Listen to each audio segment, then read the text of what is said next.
E agora eu lhes apresento para falar sobre empreendedorismo na prática. Ele, que é muito conhecido, eu sempre quis te perguntar isso, Carlos André, ou CA, professor de física, né? Quanto tempo já de magistério? Eu sou professor há 28 anos, vou contar um pouquinho aí do início. 28 anos. O Over existe há 22. De onde é que surgem as ideias para os mais incríveis outdoors da educação potiguar? É dessa cabeça aí iluminada ou é você com a tua agência de publicidade? Como é que vê essa As ideias loucas sou eu que costumo fazer e a executiva coloca em prática, né? Eu transformo o que era uma ideia em algo real. Uma executiva dos nossos amigos Eric e Aldemar. Porque também, maravilhosa. Você sempre com muita propriedade, muito linkado com esses assuntos do momento, com esses personagens. Rapidinho, antes de eu passar a palavra, você me cita 3 personagens que você já foi divulgando o Over. Eu já fui o Capitão Nascimento, Tropa de Elite, que o pessoal lembra muito. O Homem de Ferro, que foi esse último que eu achei maravilhoso. E Anderson Silva, que é o meu preferido, aí é bem legal, bem legal. Por que será, hein, Anderson Silva? Qualquer semelhança, sim, enfim, é mera coincidência, né? Professor Carlos André, professor, escritor e fundador do Over Colégio e Curso. Quantos anos de Over já?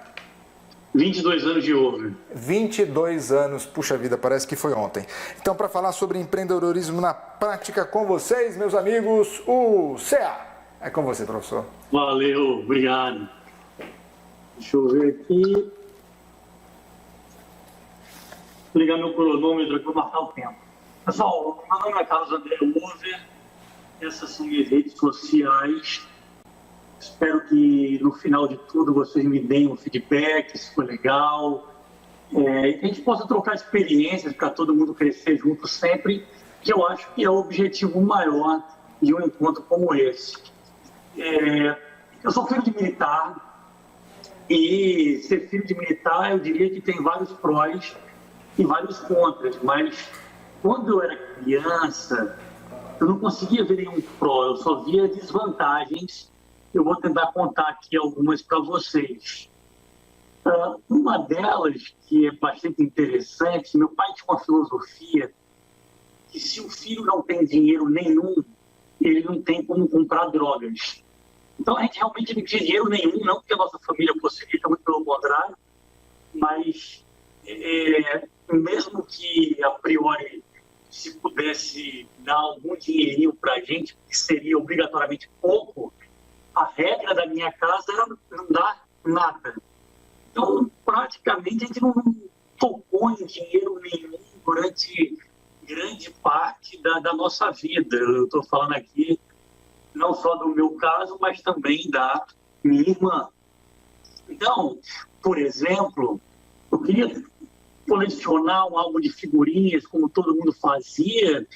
Eu não ia ter dinheiro para fazer isso. Então, eu montei estratégias como, por exemplo, pegar ali o que deveria ser gasto com o ônibus para voltar para casa e voltar a pé, ou então fazer amizade com o trocador e descer por trás, ou então o trocador deixar passar por debaixo da roleta, e aí ia surgindo uma graninha, por exemplo, para comprar álbum e para comprar figurinha.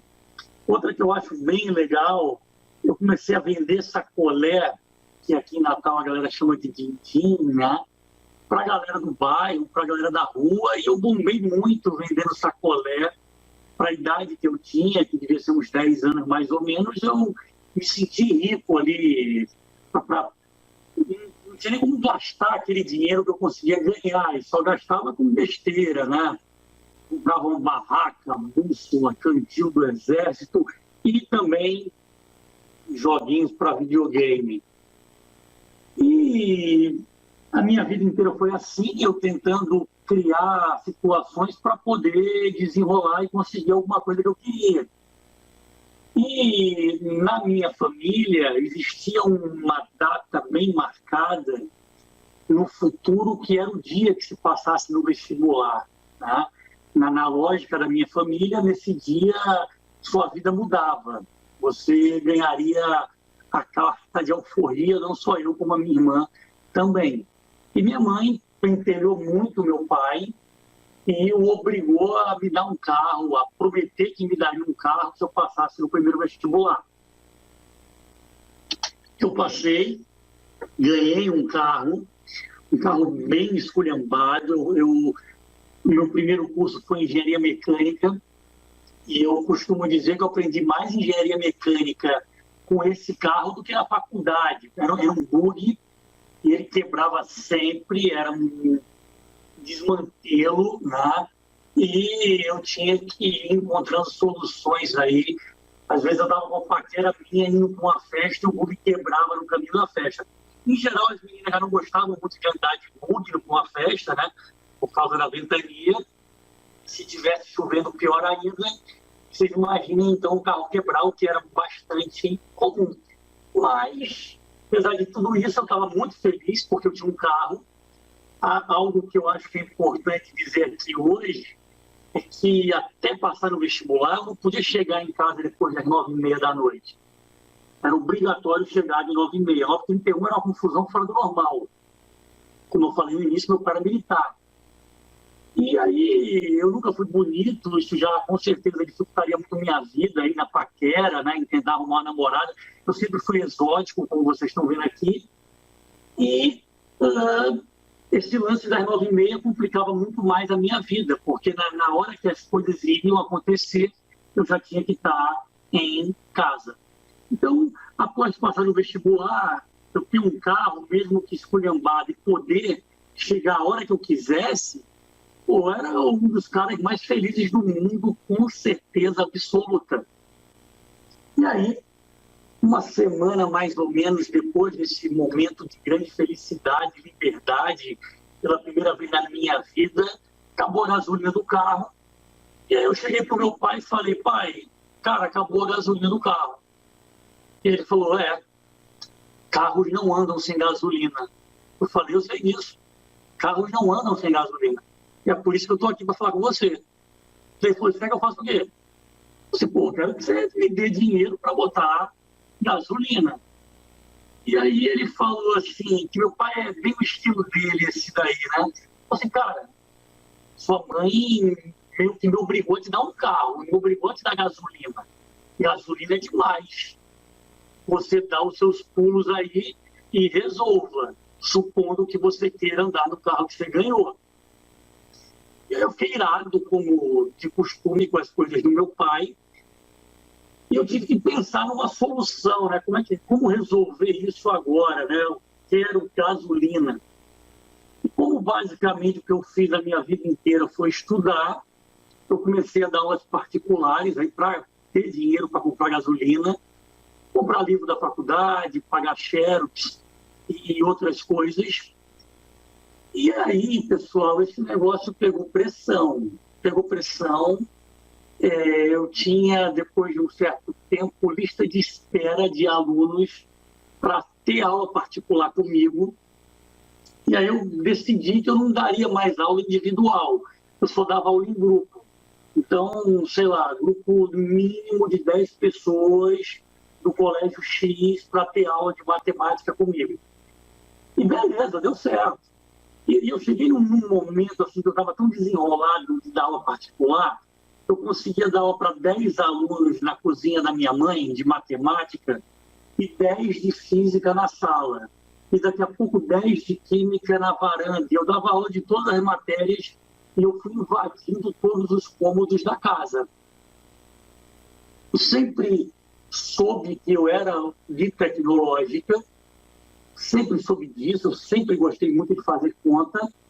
E tenho certeza que qualquer engenharia, por exemplo, eu seria feliz.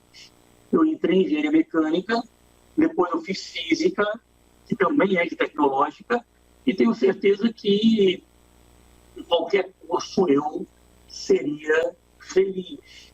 Só que, nessa situação, eu contei para vocês, por essa condição imposta pelo meu pai, eu acabei descobrindo uma coisa fantástica. Eu acabei descobrindo que eu amava dar aula, que eu me divertia e ainda alguém me pagava para fazer isso. Ou seja, era sensacional. E em determinado momento eu resolvi oficializar isso, né? procurar uma escola e virar professor. E essa é uma frase que eu queria deixar para vocês aí, eu acho que isso é muito importante, está aí no quadro, na tela. Se você escolhe trabalhar com algo que você ama, você não vai precisar trabalhar nenhum dia da sua vida, né? Você sempre vai acordar feliz e empolgado para fazer aquilo que você escolheu. E outra que eu queria deixar para vocês aqui hoje é essa, né? Porque meu pai me criou uma condição que me deixou bastante chateado na época, e mal sabia eu que às vezes não aconteceu o que se quer, é uma tremenda sorte. Naquele momento, minha história iria mudar. Repetindo, eu poderia tranquilamente ter sido engenheiro mecânico o resto da vida e feliz. Mas eu tenho certeza que eu sou muito mais feliz hoje e muito melhor sucedido do que eu seria. Então, já que é uma conversa sobre empreendedorismo, se eu tivesse que escolher uma ideia, essa é a minha ideia número 1. Um empreendedor precisa saber identificar oportunidades. Eu tive que dar aula por falta de opção, fui meio que obrigado a fazer isso. Só que eu percebi uma oportunidade. Percebi que existia algo que eu era bom, que o pessoal gostava, que eu recebia muito elogio e ainda me divertia.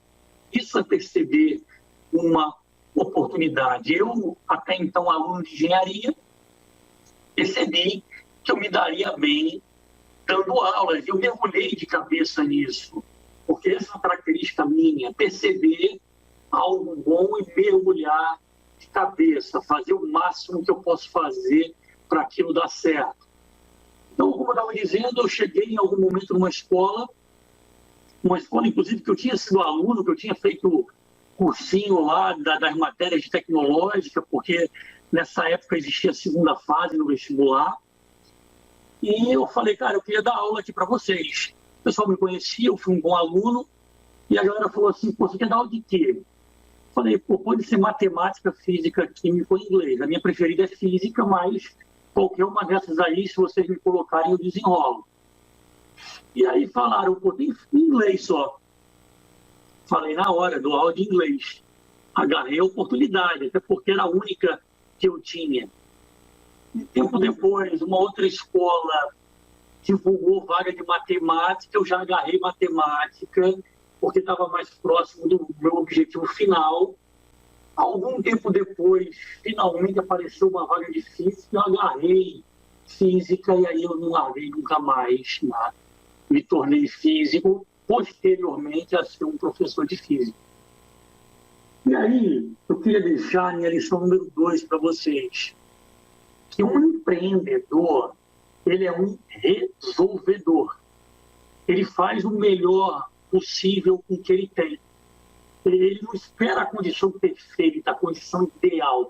Até porque, pessoas, normalmente, uma vida inteira acaba e não existem as condições ideais. Eu gostei muito quando o Luiz Henrique falou que ser empreendedor não é obrigatoriamente ter um negócio.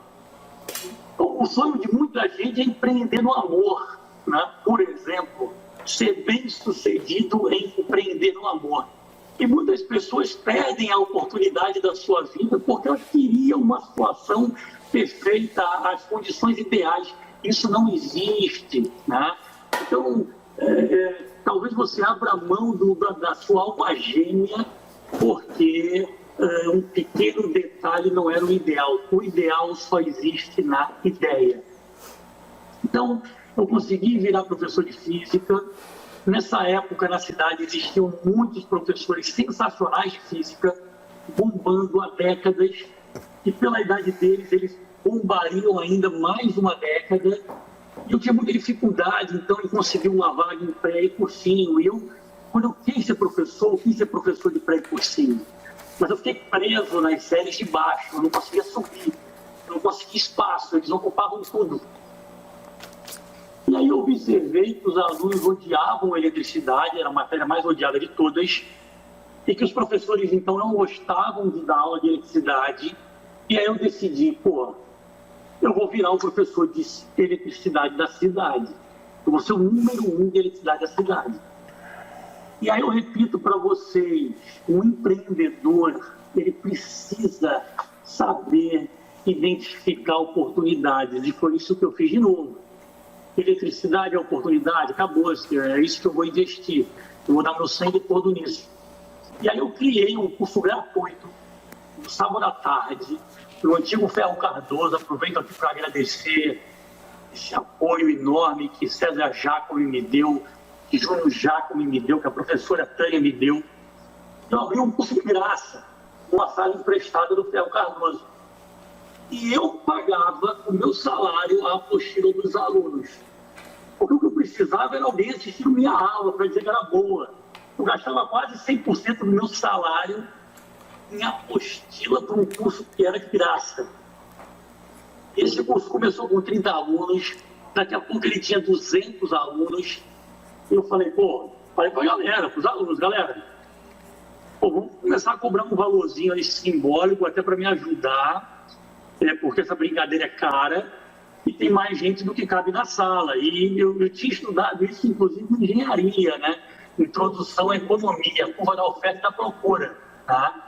E naquele momento, então, com base nisso, era hora de começar a cobrar alguma coisa. Passado um tempo, a demanda era muito, muito grande. Eu falei, cara, eu vou me dar bem nesse negócio. Isso aí vai ser sucesso. Eu vou abrir um curso de física. Nasci aí o overdose de física. E aí, cheguei para minha mãe, que depois viria a trabalhar no Over, ser a dona das cantinas do Over.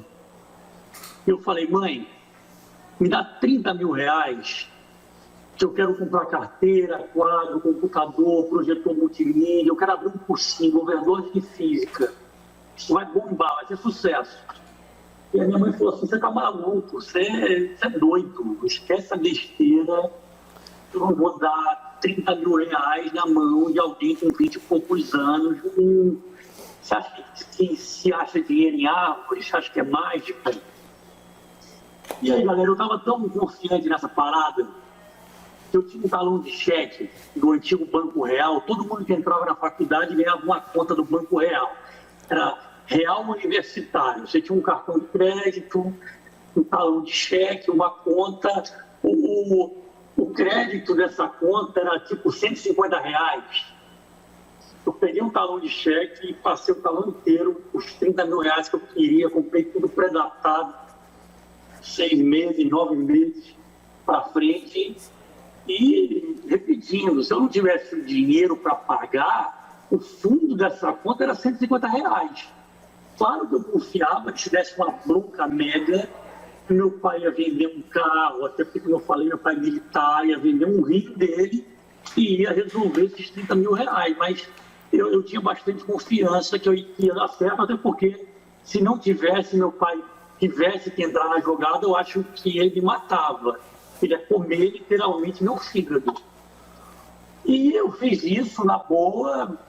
3 meses depois eu comecei a procurar a galera que eu passei o cheque para me devolver o cheque, que eu já tinha o dinheiro e eu queria desconto. Falei, cara, se eu pagar antes aqui, você me dá quanto de desconto? E eu antecipei todos os cheques porque eu tinha o dinheiro para pagar. E hoje a gente tem 8 unidades do Over em 3 cidades brasileiras. A gente tem um grupo de investidores hoje que veio atrás da gente para investir nesse sonho de expandir pelo Nordeste. Então, daqui a alguns anos, eu vou dizer para vocês, a gente vai ter 20 unidades do Over por todo o Nordeste, 30 unidades do Over. E o que eu queria dizer para vocês é que isso começou literalmente do zero, sem dinheiro nenhum, na cozinha da casa da minha mãe. Então, tudo é possível. Eu queria pedir para vocês me seguirem no Instagram, @CarlosAndréOver, porque essa história é muito maior do que esses 20 minutos que eu tinha aqui, né? Eu estou em exatamente 18 minutos, estou olhando aqui para o cronômetro. E eu quero contar a história inteira. Eu vou fazer uma palestra de 1 hora para contar todos os detalhes. Eu quero, inclusive, falar momentos que o Sebrae, ao longo desses anos, ajudou muito a gente. Muito, muito, muito. Estou muito feliz aqui de estar falando hoje para o Sebrae, porque o Sebrae fez diferença na minha vida e na história do Over. E para encerrar, no meu 1 minuto e 30 que me resta, eu queria deixar isso aí para vocês, tá, pessoal? A favores que os mãe e pai de vocês fizeram ou fazem, que vocês só vão conseguir entender muito, muito, muito tempo depois. Eu reclamei muito do meu pai, a infância inteira, adolescência, pré-adolescência, e eu só fui entender a lógica dele quando eu tinha uns 26 anos, mais ou menos. E eu tenho que agradecer tudo que eu tenho hoje. Falei muito aqui do meu pai, porque meu pai era salinha militar, a minha mãe era mais óbvia de perceber o amor dela, mas o que eu tenho a dizer é que tudo que eu tenho hoje, que eu consegui, eu devo muito a essa dupla. Fico até emocionado de dizer isso para vocês hoje, nessa noite de hoje. Obrigado, Sebrae, obrigado a todo mundo. Até a próxima. Opa! Salve, salve! Tá me ouvindo, professor? Tô vendo. Me esperando. Eu tava, na verdade, fazendo a foto aqui dessa... Deixa eu pegar aqui de novo, porque essa frase a gente tem que guardar, gente. Não sei vocês, mas se vocês não são daqueles que ficam fotografando os slides, não, só para depois conferir, publicar no Instagram, no Reels, agora que é a moda do momento. Olha só, há favores que os pais de vocês fizeram e fazem que vocês só serão capazes de entender anos depois. Se você que está vendo a gente agora ainda não é pai, talvez você não compreenda isso. Mas aquela frase, hein, Carlos André, que ecoa sempre, assim que a gente passa dos 35, 40, quando você tiver filho, você vai saber o que eu estou falando. E parece que volta, né? São palavras que vêm no túnel do tempo. Eu queria deixar uma última pergunta para agora para o professor Carlos André. Encontre algo que você se diverte e você nunca mais vai trabalhar na vida. Passa a ser uma diversão responsável. Como o professor falou aqui, o ato de ensinar para ele. É uma diversão, é divertido, só que tem todo um quê de responsabilidade por trás. Mas, professor, eu queria que a gente falasse sobre bastidores versus o palco. De alguma forma, eu tenho vocês três aqui comigo hoje e isso é um palco onde vocês três estão mostrando histórias de sucesso. Mas por trás, nos bastidores de cada um de vocês, só vocês sabem o quanto vocês lutaram nos bastidores. Então, assim, tem um ditado que diz: nunca troque o meu palco pelo seu bastidor, algo em torno disso, né? Evite comparações, né, professor? Cada um tem seu trilho, cada um tem os seus próprios bastidores e tem muito cuidado em comprar as histórias do palco de alguém, quando na verdade a gente precisa entender que por trás do palco tem muitos bastidores, né? Eu costumo dizer que a vida é problema, né?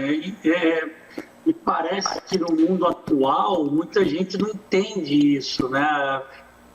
As pessoas têm um problema com o não, por exemplo, né? O não conseguir, o não deu certo, mas o sucesso na vida depende muito de como você encara isso, né? Eu dei um exemplo que parece simples, mas muitas pessoas, às vezes, conseguem formar um casamento feliz, um relacionamento bom, porque elas querem a perfeição. E dificilmente isso acontece, né? Então, numa história como a minha, e eu tenho certeza que do Jean-Claude e do Rosenberg, aqui tem um tempo muito resumido, né? 20 minutos para falar. Mas se fosse falar dos problemas ao longo dos meus 22 anos de Uber, aí eu precisava, acho que, de 22 horas para tentar resumir. Então, como você bem falou, do trabalho que eu tenho que executar hoje em dia, a parte mais tranquila para mim é dar aula. Eu costumo dizer que dar aula é respirar. Eu chego lá e eu acho que ninguém se diverte mais do que eu na minha aula, e esse sempre foi o meu objetivo, que eu estivesse feliz fazendo aquilo ali. Mas o meu dia a dia não é só dar aula, né? Então existem muitos desafios, como o Rosenberg falou. Empreender no Brasil não é fácil. O pessoal tem uma frase que o Brasil não é para amadores, né? Toda hora a regra muda e aí surge um imposto novo, você tem que quebrar a cabeça, você tem que entender, empreender, ter sucesso no empreendedorismo requer muita resiliência e paciência, porque as coisas demoram para acontecer, né? Então, você tem uma nova ideia, você lança uma nova unidade, como agora a gente está com 8 unidades, né? Então, às vezes, você tem que ter um time ali do negócio virar. É possível que num lançamento logo de cara você bombe. Isso já aconteceu comigo, já aconteceu com o Over, logo de cara, assim, teve uma situação que o nosso sonho era abrir com 200 alunos, a gente abriu com 800, né? Então a gente, parecia um sonho, né? E já houve casos que a nossa meta era 100 e a gente abriu com 30. Então você tem que ter paciência, tem que ter resiliência, são muitos obstáculos, né?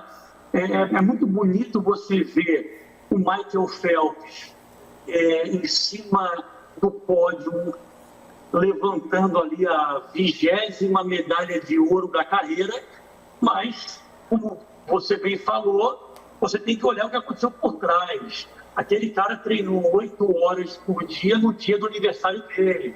Aquele cara treinou 8 horas por dia no Natal, e não foi só no Natal, foram 12 natais seguidos, e no Réveillon e tal e tal. Em geral, o pessoal se concentra muito na vitória, mas para se chegar no momento da vitória, se apanha muito, muito, muito, muito. Todo mundo se concentra só no que é bonito, né? Você vê ali um casal casado há 40 anos, talvez exista alguma exceção no planeta Terra onde não houve problema nenhum, mas provavelmente aquele casal enfrentou muitas dificuldades para chegar até ali, como o Michael Phelps também enfrentou várias.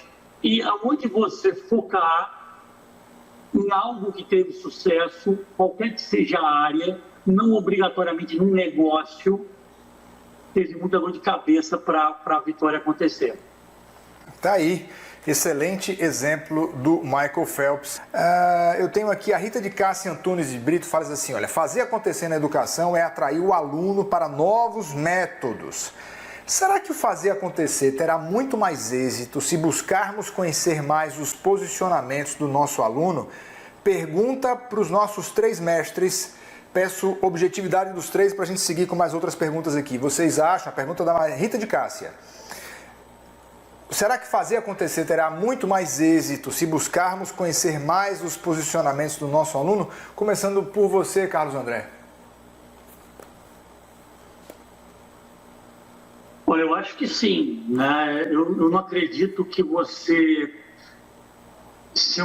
na hora que a pergunta estava sendo feita, entrou uma ligação aqui, me atrapalhou um pouquinho. Mas se eu entendi bem a pergunta, eu acho que a gente não pode ser mecânico, né? Eu acredito que o robô nunca vai substituir o professor, porque o ser humano ele é capaz de fazer coisas que a máquina não conseguiria fazer. A gente vê coisas fantásticas hoje que a inteligência artificial é capaz de gerar, mas sentir o aluno, ver o olho do aluno brilhando, perceber a tristeza, chegar junto, adaptar para conseguir ganhar aquela pessoa, para puxar ela para o seu lado e você conseguir impulsioná-la na vida, eu acho que só o ser humano vai conseguir fazer sempre. E eu acho que isso é fazer acontecer nesse quesito específico de dar aula, nesse quesito específico de educar.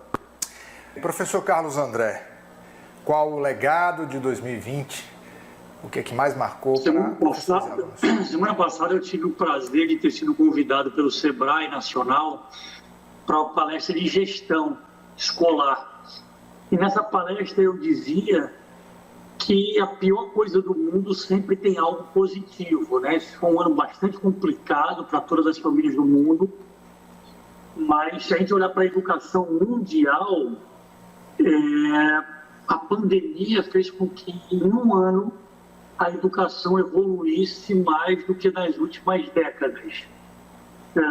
Muita gente em educação sempre teve a tecnologia como inimiga, o celular, por exemplo, como vilão número 1, o celular é o inimigo número 1 do aluno aprender. Ou se essa galera já nasce com o celular na mão e eles gostam tanto do celular, é aquela frase, né? Se você não pode vencê-lo, junte-se a ele, né? A gente tem que saber trazer. E aí eu contava um exemplo, eu estava um dia desses dando aula de matemática e na minha aula toca muita música. E alguém perguntou assim, professor, que música é essa? Eu falei assim, galera, o velho aqui da sala sou eu, né? Vocês são a garotada. Eu não pergunto para alguém que música é essa hoje em dia. Eu abro meu celular, aperto um botão e o celular reconhece a música. Tem um aplicativo chamado Shazam. E aí eu aproveitei aquela oportunidade 100% natural e fui explicar matematicamente como aquele aplicativo funciona, qual é a lógica matemática por trás dele. Então, eu acredito que todas as escolas do mundo serão melhores ao final de 2020. Foi sofrido, foi bastante trabalhoso, todo mundo teve que, de alguma forma, se reinventar, mas eu tenho certeza que todo mundo acaba melhor e a educação mundial, ela nunca mais será a mesma. A gente, pré-pandemia, muitas escolas, elas usavam um modelo que era basicamente o modelo de aula da Idade Média. Igual, todo mundo calado e alguém ali falando, sem parar, sem nem saber se o aluno estava entendendo ou não. E eu vejo, pelo menos nesse nosso ramo específico, algo de positivo, e eu acho que existe uma educação pré-pandemia e uma pós-pandemia. Professor Carlos André, sua mensagem final. Foi um prazer imenso estar no meio aqui de tanta gente que eu gosto tanto, com histórias tão emocionantes. Agradecer a Deus aí pela oportunidade e o convite do Sebrae, que, como eu falei, foi fundamental na nossa história até o dia de hoje. E que muda a vida de muitas pessoas sempre como está mudando, fazendo acontecer através desse evento. Agradecer o pessoal dos bastidores, na pessoa da Ceisa, que foi a pessoa que eu mais conversei, uma fofa que comandou aí todo esse evento maravilhoso, muito, muito bom. E hoje, em excepcional, assim, mais do que nunca, até pela escolha do roteiro, eu queria também agradecer meus pais aí, já que a história tinha muito a ver com eles. Muito obrigado, espero que vocês tenham gostado e contem sempre comigo que eu estarei em pé e à ordem para colaborar com vocês.